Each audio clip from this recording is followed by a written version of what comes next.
Voting for the lesser of two evils sucks. So, got a couple solutions. 1, have less evil people running for office. Perhaps we attract higher quality applicants by paying a competitive wage.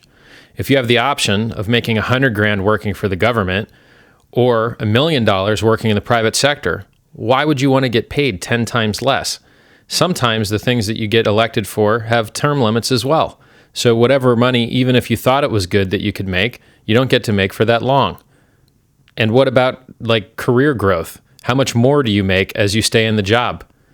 Nothing?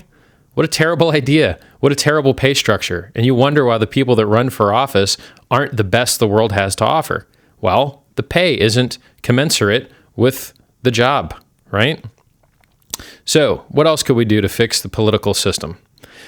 We could fix the way you vote. So right now, if you go and you vote, you write down one name for each position. Well, that's the least amount of data that I could get from you. Why don't instead I get a ton more data from you and get a ranked list?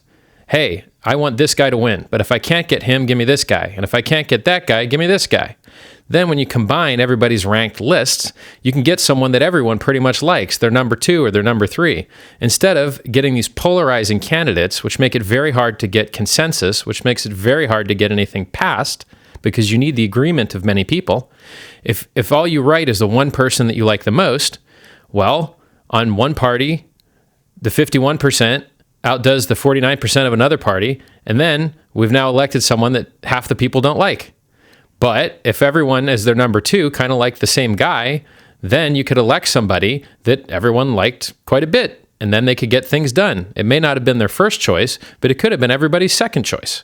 So a ranked list is going to do a much better job serving the intentions of the voter than a single piece of data. So 200, 300 years ago, when these democracies decided how they would vote, they didn't have the same intellectual knowledge as to what a good voting system would look like, which is why all the political systems tend to just 2 parties, because you get competitive advantage. If you and another party can combine into one, you're going to win a lot more, right? And it's probably not so great that it's nearly impossible for a third party to ever occur, because it's unfair to think that the range of human desire and emotion is filtered into just 2 different styles of belief, party A or party B. It's terrible. So what's the third thing we can do? The first thing was get better candidates. The second thing was have a better voting system. Now the third thing is have better voters, which is dangerous. If you make a voting test that says only qualified, smart enough,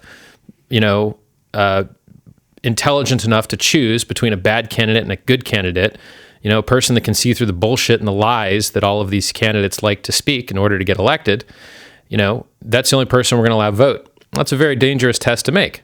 If you do it wrong, you could disadvantage certain socioeconomic groups, certain races, and so the test would have to be written quite well. I would like to say that in all the other areas of life regarding profession, we have been able to make these tests fair. So if you want to be an electrician or a plumber or a hair cutter, you need to get your qualifications and your license, or you're legally not allowed to do these things, right? If electricians didn't require licenses, there'd be a lot more houses burning down, right? So if we've been able to, in other important areas of life, have a good test, which cuts out the stupids from doing bad things, maybe we can do that with voting too. There's people who have never made a good decision for themselves in their life, and now you're letting them work on your democracy. If a person's not qualified to work on cars, you don't want him working on your car. If he's not qualified to work on people as a doctor, you don't want him trying to cure your health problem. Well, then why is it that any idiot with a heart rate is allowed to vote and we think great things are going to happen? In summary, you need better candidates chosen by a better voting system, ordered lists, and it would be great if the people doing the choosing and the voting were actually qualified to do so.